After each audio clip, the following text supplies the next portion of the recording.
There are many ways to create a bootable medium.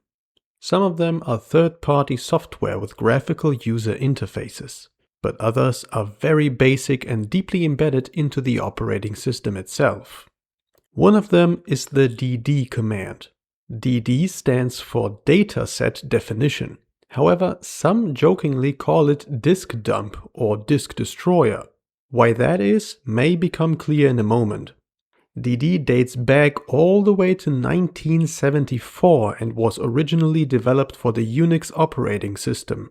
Therefore, it's a core utility in Unix-like operating systems such as Linux or BSD.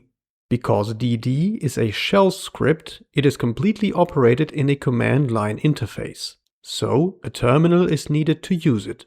Any basic pre-installed terminal will do the job. Before we type anything in here, let me explain why dd is called disk destroyer. The dd command can read and write single files, partitions on the disk, or even entire disks. But more important, it will never ask things such as, "Are you sure?" There are no warnings, no precautions. Whatever you want it to do, it will do relentlessly. So here's my precaution and warning to you. Think before typing. Alright, now it's time to use dd. When creating a bootable medium, the dd command has three basic components. Two are mandatory. The third one is optional. In dd, there has to be an input file and an output file. And that's it basically. In this case, we have the ISO image of the operating system we want to flash onto the USB drive. Here is my ISO file of Debian Linux lying in my downloads folder. This will be our input file. Now I insert the USB drive, which is going to receive our image into the computer. This will be our output file. Of course, dd needs to know where to find the input file and the output file, so we need to know the exact paths to those. By right-clicking the ISO image and inspecting its properties, I can see the path to this file. It's /home/username/downloads and followed by the actual file name.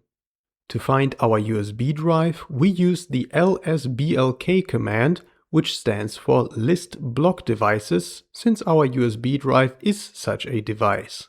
So, in the terminal, I type lsblk. Here I see the main hard drive listed as SDA, and also, by looking at the size of the free space, I see the USB drive listed as SDB. Since the entire drive is going to be the bootable medium, there is no need to specify partitions, such as SDB1. Here it's just SDB. Such a device is targeted as /dev for device /the device name. In our case, it's /dev/SDB. Please be careful and make sure you pick the correct device. The dd command isn't called disk destroyer for nothing. Remember, think before you type. Now we know the exact paths to the input file and the output file. We are ready to flash the image onto the USB drive. Let's begin.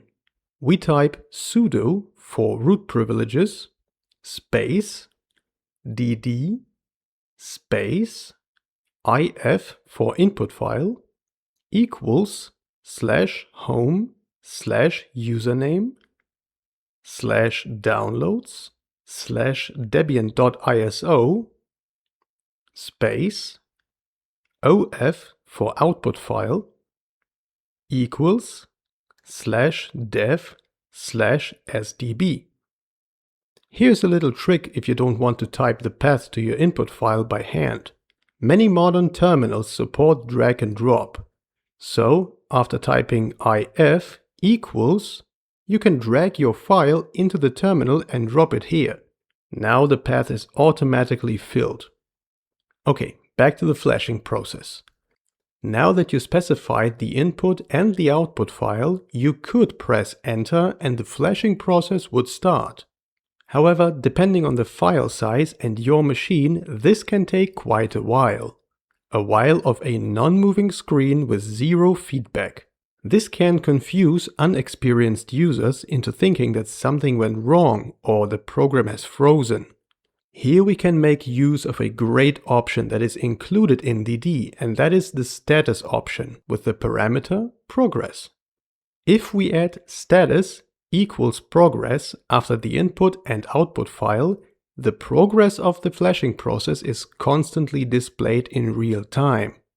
Now you can lean back and let DD do its job.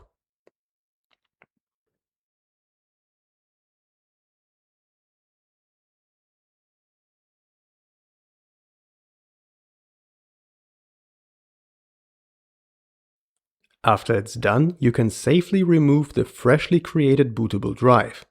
That's it. Your drive is ready to be used.